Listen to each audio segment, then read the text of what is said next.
Dadia Hao, bonjour à tous. Aujourd'hui, je vous retrouve pour une interview avec Pierre de la chaîne YouTube Le Monde des Langues. Salut. Donc, est-ce que tu peux te présenter pour commencer? Très bien, alors déjà merci de m'accueillir. Et donc je suis le créateur du site et de la chaîne qui s'appelle Le Monde des Langues, donc, qui est consacré à toutes les langues étrangères, donc au chinois compris. Et donc moi mon approche c'est de m'intéresser aux langues de manière générale parce que ce qui m'intéresse c'est moins avoir l'apprentissage d'une langue précise comme ça en tant que matière quasiment scolaire, mais plutôt tout ce qu'il y a autour. Et en fait je considère que quand on apprend une langue, par exemple comme le chinois, on va vite devenir passionné par la Chine, la culture, etc. Mais on va souvent prendre un peu le virus et vouloir apprendre d'autres langues. Donc c'est pour ça que je m'adresse à des gens qui aiment les langues de manière générale et qui ont envie d'en apprendre une, et puis deux, et puis trois, etc. Cool, c'est une bonne initiative je pense, et ça peut intéresser probablement pas mal de mes abonnés. Et justement, combien de langues est-ce que tu parles du coup? Alors, moi je réfléchis pas forcément en termes de nombre parce que ça dit pas grand chose sur une personne, sur son histoire avec les langues. Mais bon, je peux quand même donner une réponse sans noyer le poisson. Je peux dire que j'en parle 6 avec le français à différents degrés, c'est-à-dire parfois couramment, parfois ça a été presque courant, puis ça a rouillé. Et il y en a certaines de mieux en mieux, donc c'est très fluctuant parce que de toute façon, quand on a plusieurs langues, c'est dur de les entretenir toutes et on en rajoute, etc. Donc ça varie. Alors j'ai appris, outre le français évidemment, l'allemand au collège. Donc moi je fais partie des gens qui ont commencé avec l'allemand plutôt que l'anglais, et je me porte pas plus mal. Ensuite l'anglais évidemment, LV2. Et après, pendant mes études, j'ai appris le finnois. Donc là, attention, on me dit souvent « Ah, tu parles chinois », mais donc je pense que vous voyez très bien la différence, mais c'est pas le cas de tout le monde. Le finnois avec un F, donc qui est une langue un peu exotique qui fait qu'on pose beaucoup de questions dessus parce que c'est plutôt rare. Ensuite, l'italien et puis le japonais. Donc si je fais pas d'erreur de maths, ça fait 6. Et j'aimerais bien un jour me lancer dans le russe. Mais vu que là je suis vraiment en train d'essayer de porter l'italien à un niveau vraiment courant, vraiment avancé, et d'apprendre le japonais à un bon niveau, je me suis mis un coup d'arrêt aux langues que j'apprends pour pas mal de temps encore, et peut-être le chinois un jour. C'est super, dis donc, c'est assez impressionnant de savoir parler toutes ces langues, même si c'est à différents niveaux de difficulté. C'est du temps surtout. Ouais, c'est beaucoup de temps, j'imagine. Et donc du coup, tu nous as dit que tu parlais pas chinois, mais est-ce que c'est une langue qui quand même t'attire? Ça pourrait m'intéresser, je pense que je vais y mettre un jour parce que c'est quand même une culture qui a existé de manière ininterrompue depuis la nuit des temps. Par exemple, quand des grands penseurs chinois, c'est le 7e siècle avant Jésus-Christ, donc c'est aussi vieux que la Grèce ancienne, voire plus. C'est quand même un pays qui est extrêmement divers, d'ailleurs pas que d'un point de vue culturel, aussi d'un point de vue linguistique, parce que quand on dit chinois, on pense au mandarin, mais il y a aussi le cantonais, plein d'autres langues, j'ai pas envie de dire moins importantes, parce que parfois c'est des dizaines de millions de locuteurs, donc c'est pas du tout des langues mineures. Mais ouais, ça pourrait m'intéresser parce que c'est quand même un pan de la culture mondiale qui est pas négligeable. Oui, ça c'est sûr. Et oui, ça t'attire justement par rapport à cette culture, au fait que ce soit une civilisation très ancienne, et la langue t'attire aussi en elle-même? C'est attirant, d'une part parce que vu que j'apprends le japonais, les caractères font partie de mon quotidien. Et si vous apprenez les deux langues, vous n'êtes pas sans savoir qu'ils sont très similaires parce que les japonais ont intégralement repris les caractères chinois et les ont adaptés à leur sauce. Mais finalement ce sont les mêmes caractères, donc qui ont dérivé beaucoup, mais de la même manière qu'en France on utilise les caractères latins qui viennent de Grèce et puis jusqu'au Proche et Moyen-Orient dans les ténèbres de l'histoire, là c'est pareil, on a des caractères qui sont très anciens, qui ont été repris de le 5e siècle, surtout le 6e siècle après Jésus-Christ. Donc finalement il y a tout cet ensemble de caractères qui est fascinant parce que quand on apprend, je pense que c'est exactement la même chose pour le chinois, quand on apprend le japonais, on se dit « Oulala, tous ces caractères, c'est horrible, pourquoi est-ce que je m'embêterais avec ça ?» Et une fois qu'on les connaît assez bien, on se dit « Mais qu'est-ce que c'est pratique qu'il y ait des caractères ?» Parce qu'on peut d'un seul coup d'œil arriver à lire des choses. Et par exemple, je refais une parenthèse avec le japonais, il n'y a pas ce problème en chinois, mais en japonais, il y a des syllabaires qui s'appellent hiragana et katakana, qui sont des caractères qui viennent des caractères chinois, là aussi. Et en fait, quand on a des textes uniquement dans ces syllabaires et sans les kanji, en fait c'est plus un handicap qu'autre chose. Et c'est là qu'on voit la richesse de ce système d'écriture où quand on le connaît un peu, on arrive d'un seul coup d'œil, comme des pictogrammes, à reconnaître tout ce qui est écrit. Et c'est super intéressant que tu dises ça justement parce que je sais que pas mal des personnes qui veulent apprendre le chinois ou qui apprennent le chinois pensent que les caractères sont une difficulté majeure dans la langue. Et moi je suis assez d'accord avec toi, au final je trouve que c'est plus une aide pour moi qu'un handicap parce que les caractères justement ils peuvent refléter un sens, ils peuvent refléter la prononciation et au final moi ça m'aide plus que ça ne m'handicape. Donc je suis contente que tu dises ça parce que oui ça montre que c'est pas forcément la chose la plus difficile dans le chinois. Je trouve en tout cas, mais bon. Et est-ce que tu es déjà allée en Chine ? Alors, j'y suis allé, mais est-ce qu'on peut dire que l'aéroport ça compte? C'est toujours le grand débat dans le sens où je considère pas vraiment que ça compte parce que c'est un territoire international. Et en fait, cette année, je suis allé au Japon pour la première fois et je me suis arrêté à l'aller à l'aéroport de Shanghai et au retour à l'aéroport de Pékin. Donc, je suis allé à deux endroits différents de la Chine, à des grandes distances de différence. Et finalement, je suis pas allé en Chine. Pourtant j'ai fait des très très longues escales, j'aurais bien aimé pouvoir sortir parce que je crois qu'en Chine tu as droit à 48 heures hors d'un aéroport, non? Peut-être en termes de transit, oui, je crois que tu as le droit, oui. Ouais, donc j'aurais bien voulu mais c'était au beau milieu de la nuit, je crois que j'ai attendu 6 heures par exemple à l'aéroport de Pékin. Donc oui, en plus en général les aéroports sont super loin du centre-ville, donc oui, c'est assez difficile de sortir et puis de se balader juste autour de l'aéroport. Ouais, surtout que ce sont des villes gigantesques, on voit depuis l'avion. Ouais. Alors déjà, bon, j'ai vu de nuit la métropole, l'agglomération du Grand Tokyo, qui est je crois l'agglomération la plus peuplée au monde. Ah oui, oui. Même à côté de ça, quand on survole les villes chinoises entre... je vais sûrement mal prononcer, entre Nanjing et Shanghai, et enfin on a quand même toute une continuité. On voit des villes qui ont l'air gigantesques, même, surtout par rapport à la France. Hein. Bah oui, c'est vrai. Enfin, deux arènes dans deux aéroports, c'est pas visiter la Chine. Oui, c'est pas, non, clairement pas. Mais bon, oui, du coup, ça t'a permis de voir qu'en général, c'est assez surdimensionné comme pays, à plusieurs niveaux. Et en tout cas, les villes, c'est vrai qu'elles sont énormes comparées aux villes françaises. C'est vrai qu'à l'aube, j'avais pu voir l'aéroport, le port. La zone portuaire de Shanghai, et quand on la survole, on se sent dans un film de science-fiction tellement c'est gigantesque. Hein, je pense que c'est assez impressionnant. Et est-ce que tu aurais envie du coup d'y retourner pour vraiment visiter la Chine? Oui, absolument, il y a plein d'endroits qui m'intéressent, que ce soit Pékin, Shanghai, même les territoires récemment incorporés comme que ce soit Hong Kong ou Macao, la Grande Muraille, choses comme ça évidemment, mais... Ouais, de toute façon, c'est un pays qui est tellement grand qu'on a à la fois. Comment s'appelle la grande île qui est au sud Hainan. Voilà, c'est ça, avec des paysages tropicaux. Il y a Harbin où il fait très froid l'hiver. Enfin, c'est quand même.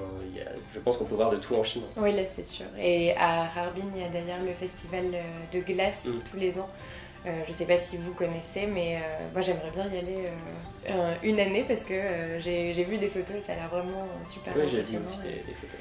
Et très beau à faire. Donc t'aimerais bien aller en Chine. Est-ce que tu penses que parler japonais ça pourra t'aider en Chine à te débrouiller plus ou moins en chinois ou pas du tout? Alors à l'oral pas vraiment. Et puis je pense pas que les Chinois apprécieront que je leur parle japonais pour des raisons je pense historiques. C'est sûr. On va pas s'étaler là-dessus parce que c'est pas des histoires très drôles, mais les Chinois et les Japonais s'entendent pas très bien, on va dire. C'était simple. Après, au niveau de l'écriture, c'est sûr que ça aide parce que même dans les aéroports, j'ai pu retrouver des signes et je me disais, bon, il y a celui pour dire entrée, celui pour dire sortie, que du coup, je ne sais pas du tout prononcer, mais ça s'écrit de la même façon en japonais, donc au moins, je savais où aller parce que tant que c'était pas des caractères simplifiés, et je reconnaissais, parce que les caractères simplifiés, en fait, ce qu'il faut savoir, c'est que pour quelqu'un qui apprend le japonais, ils sont très durs à lire parce qu'ils ne correspondent pas vraiment au caractère japonais. Il y en a certains qui sont simples à la base, comme le carré pour dire bouche ou entrée, comme dans entrée, ou celui pour dire entrée, sortie aussi, c'est le même. Oui, il y a la bouche dans les deux. C'est sortie et voilà, c'est ça. Entrée, sortie, bouche, enfin voilà, ce genre de choses. Et ça, je les avais reconnus. Bon, après, il y a quelques mots quand même qu'on peut reconnaître. Après, il faut quand même avoir une connaissance du japonais qui est un peu précise. Parce que ce qu'il faut savoir, c'est que une grande partie même de la langue orale japonaise vient du chinois. Les Japonais vont pas vouloir le dire. Mais en fait, on reconnaît les mots japonais au fait qu'ils ont souvent plusieurs syllabes et qui sonnent vraiment japonais, mais dans les mots composés, on va reconnaître des mots qui viennent du chinois. Et d'ailleurs en japonais, quand vous avez une voyelle longue, ça correspond initialement à un mot chinois avec le ton. Sauf que les Japonais ne connaissent pas du tout, ils ont un système d'accent de hauteur qui est encore autre chose, mais les Japonais, eux, les tons, ils ne connaissent pas. Donc ils ont tout adapté. Et par exemple, comment tu dis téléphone en chinois? Tianhua. En japonais, c'est danhua.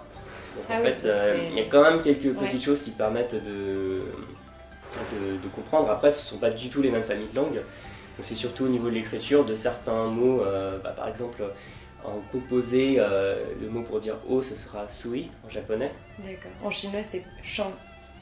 Ouais, mais celui pour dire eau tout seul, tu penses comment? Eau? Oui, de l'eau à boire. Ah, shui. Voilà, c'est ça. Moi, j'ose pas le prononcer parce que je me plantais sur les tons. Ou même pour dans l'avion, j'arrivais à demander de l'eau et du thé, c'était déjà pas mal. On dire merci, mais bon, ça, c'est des choses on va pas très loin avec. Mais bon. Après, voilà, donc si vous apprenez le japonais et que vous voulez vous mettre au chinois, à mon sens, ça sert beaucoup au niveau de l'écriture, c'est clair et net. De quelques racines, parce que c'est vrai que le japonais a pris beaucoup de mots au chinois. Et après, ce qu'il faut savoir, c'est que ça a été des mots qui ont été empruntés à partir, je sais pas, du 6e siècle, à intervalles réguliers. Donc est-ce que le mot qui a été pris au Moyen-Âge avec la prononciation chinoise du Moyen-Âge qui a été complètement charcuté par les Japonais, vous allez la reconnaître? Je suis pas sûr quand même. Parce que souvent on parle aussi des langues en disant alors c'est bien d'avoir l'étymologie, si on fait du latin on peut comprendre l'espagnol.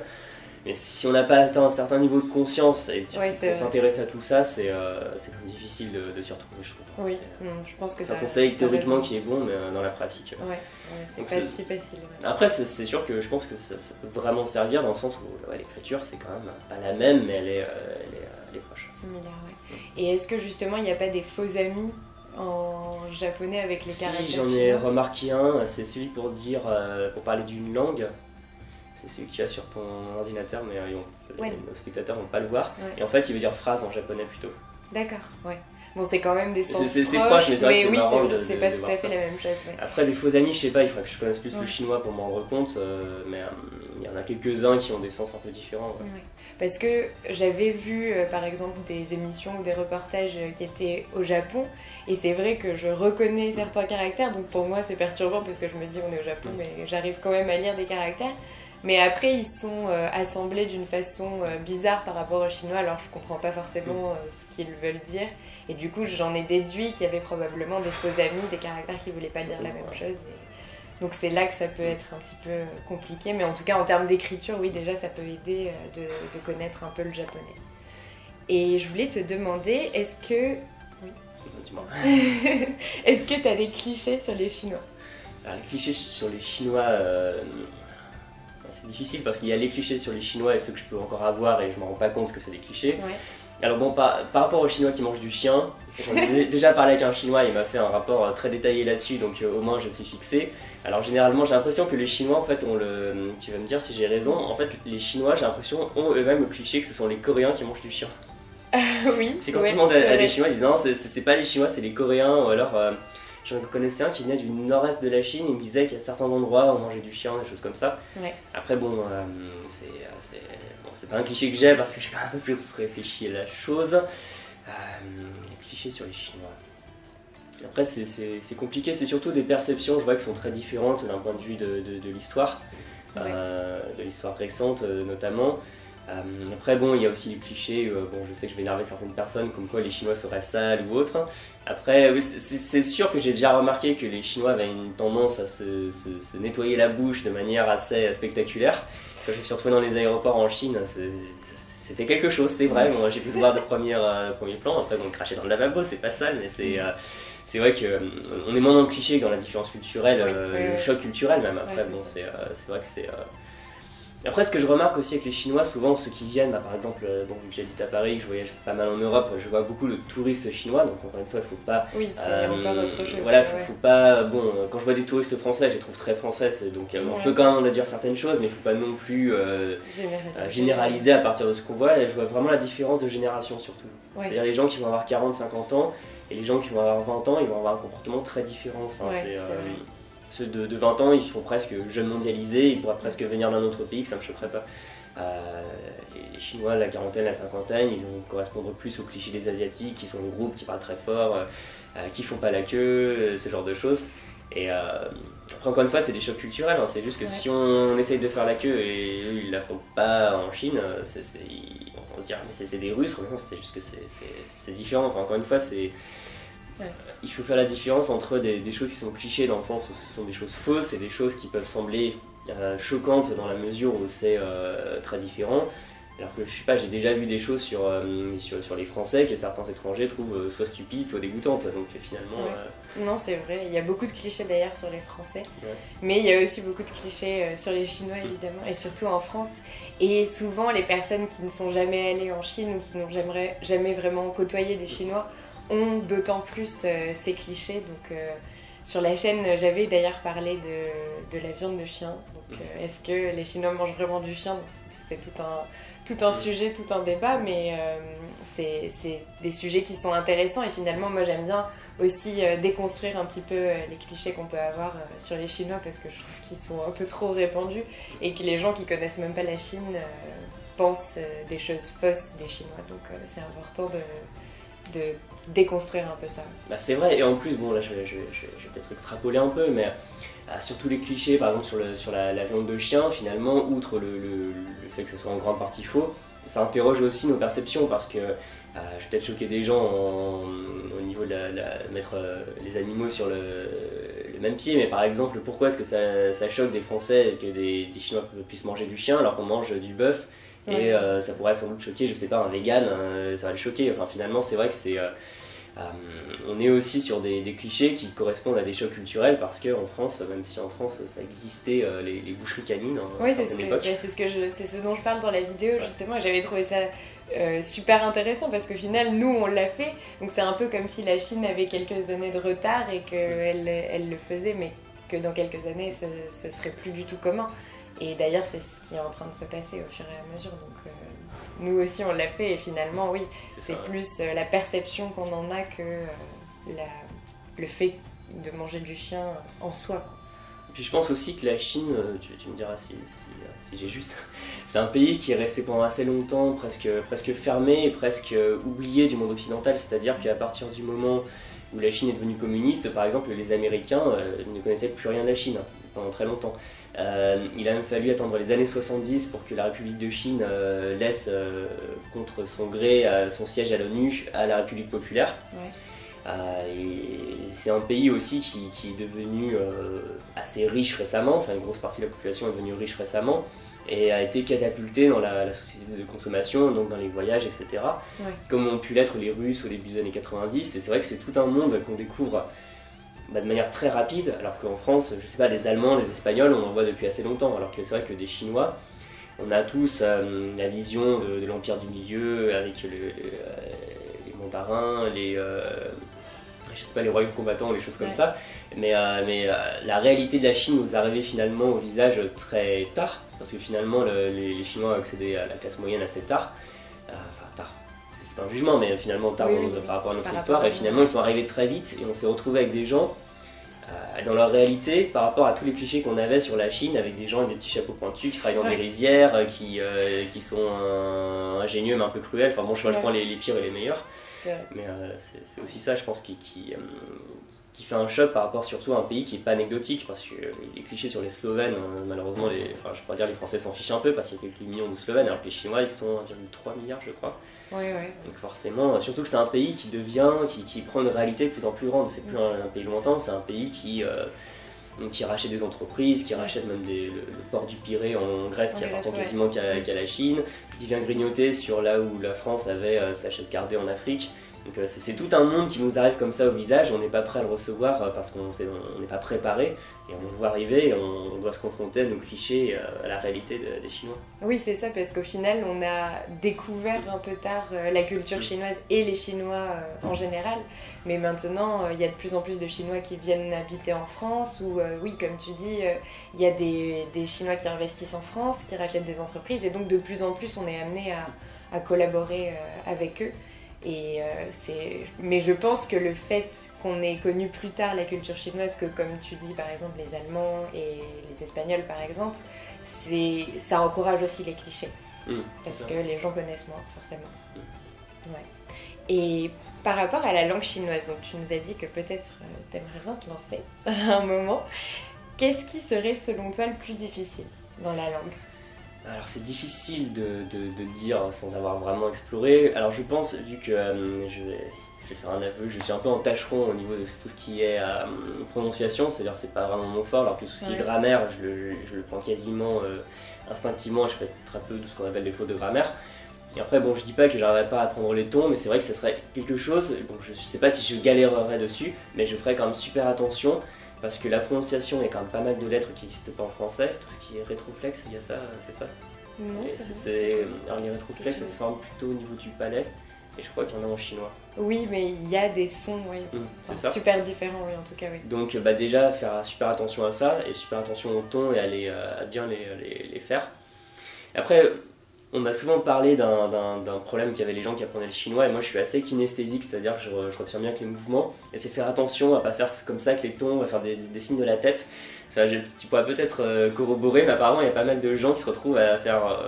bon, je vais pas imiter les tons du chinois, ça va être sacrilège, enfin, on va me dire que je fais des imitations scandaleuses, mais des gens qui font comme ça, je baisse la tête pour les tons qui descendent, donc je remonte la tête.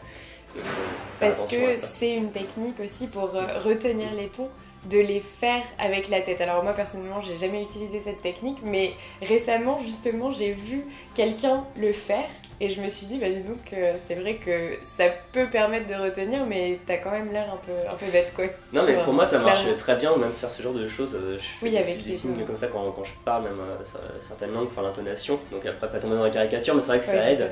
Mais après je pense que je ferai particulièrement attention à ça, à la prononciation, parce que l'écriture, je dis pas que ce sera facile, hein, je pense qu'il faut des années pour apprendre les caractères. Mais disons que vu que j'ai déjà été, je me suis déjà jeté dans l'eau glacée avec le japonais, ça va pas faire le même effet mur de caractère, donc je serais déjà passé par là.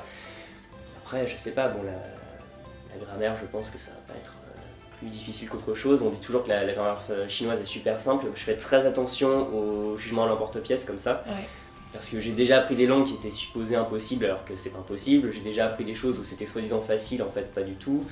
Il faut faire très attention aux clichés comme ça. Je suis pas tellement d'accord avec le fait que la grammaire en chinois soit simple. Je sais que beaucoup de personnes disent ça parce que peut-être la première partie de la grammaire quand on est débutant est simple, mais quand on commence à faire des phrases composées et que les phrases oui deviennent plus complexes, moi personnellement je trouve pas que ce soit si simple que ça. Donc encore une fois, c'est peut-être même pas une question de simplicité ou de difficulté, c'est peut-être que notre grammaire en français est juste très différente de la grammaire chinoise. Après c'est vrai que la grammaire française est très complexe, mais pour moi je trouve que la grammaire chinoise quand même n'est pas aussi simple qu'on le dit pour le coup. C'est ça, et puis de toute façon on raisonne toujours en niveau débutant, c'est-à-dire on dit pour atteindre un petit niveau c'est pas difficile, mais par exemple j'essaye de parler couramment italien, et je vois que même l'italien qui est considéré comme la langue ultra facile, en 2 mois c'est plié. En réalité, si on veut la parler parfaitement, si on veut connaître les formes les plus littéraires, si on veut ne jamais se tromper dans le subjonctif, les choses comme ça devient une difficulté, alors qu'à la base c'était super facile. Hein. Encore une fois, c'est simplement aller pousser la langue dans ses retranchements et l'apprendre très bien. Quoi. Ouais, c'est ça. Et donc, sur ta chaîne, tu donnes des conseils pour mieux apprendre les langues en général. Est-ce que tu aurais un conseil en particulier à donner aux abonnés qui regardent cette vidéo pour mieux mémoriser peut-être ou pour mieux apprendre une langue? Alors il y en a beaucoup, bon, je vais donner le plus évident, hein, ça va être d'en faire un peu tous les jours. Parce qu'il y a vraiment 2 aspects, c'est d'une part le cerveau il apprend par répétition et par récurrence, c'est-à-dire c'est pour ça que vous vous souvenez mieux du prénom de votre père, mère, copain, copine, etc. que du nom d'une personne que vous avez croisée il y a 3 ans. Et donc c'est important de revoir ses acquis sans arrêt, et une fois qu'on est bien lancé, c'est plus facile je trouve de travailler un peu tous les jours que d'en faire beaucoup une fois le samedi. C'est dur d'avoir la routine, pour l'acquérir et la garder c'est dur, on a vite fait de la perdre, mais une fois qu'on l'a, honnêtement ça va tout seul. Et ensuite parce que justement c'est cet aspect de routine, c'est ça va être d'intégrer ça dans son emploi du temps, dans sa vie. Parce qu'en fait, pour beaucoup de gens, la difficulté principale, ça va être de passer d'un stade où on ne fait pas, par exemple, de chinois, à un passage où on fait du chinois tous les jours. C'est pour ça que beaucoup de gens restent bloqués à l'étape « un jour je me mettrai au chinois ».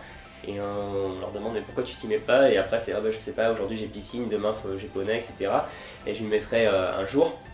Donc ça c'est vraiment arriver à intégrer ça, parce que c'est vrai que qu'on ne se voit pas forcément souvent dans une position où on se dit bah maintenant dans ma vie je vais avoir du chinois tous les jours dans ma vie. Mais c'est pour ça qu'en faire un peu tous les jours par petite dose, et une demi-heure, allez 1 heure si vous avez du temps. Après c'est modulable, hein, c'est-à-dire qu'on peut, si on n'a absolument pas de temps, on peut réviser les caractères par exemple pendant un quart d'heure. Après si on a plus de temps, on peut se rajouter, je sais pas, un film chinois d'1 h 30. Donc c'est modulable, mais surtout intégrer ça dans son quotidien. Et aussi, surtout, avoir une pratique active, mais dans le sens, moi c'est ce que j'appelle vivre la langue. C'est-à-dire, beaucoup trop de gens apprennent les langues comme une sorte d'objet linguistique, pour avoir des connaissances, sauf qu'en fait c'est la façon la plus dure de s'en souvenir. Alors que, dites-vous simplement, pourquoi vous avez envie d'apprendre le chinois? C'est peut-être que vous avez des amis chinois, vous voulez voyager et aller en Chine, donc en fait faire des choses réelles, c'est-à-dire vous pouvez aller parler avec des Chinois, sinon il y a des sites, je suis sûr que tu recommande, des applis, des sites, etc. pour parler avec des gens, et en plus l'avantage c'est que ça devient des amis, donc non seulement on se fait des amis, c'est quand même super, c'est quand même à ça que ça sert, à ça que servent les langues, c'est-à-dire faire tomber la barrière de la langue. Connaître des gens, mais connaître leur culture, parce que par exemple j'ai appris pas mal de choses sur la Chine, la manière très différente dont ils voyaient le monde, la politique, etc. En parlant avec des Chinois, bon pas en chinois mais ça viendra un jour. Et vraiment vous dire, si vous apprenez une langue c'est pour vous en servir, c'est pour faire des choses que vous n'arrivez pas à faire maintenant, c'est comme acquérir un super pouvoir qui va vous permettre de faire des choses que vous êtes incapable de faire maintenant.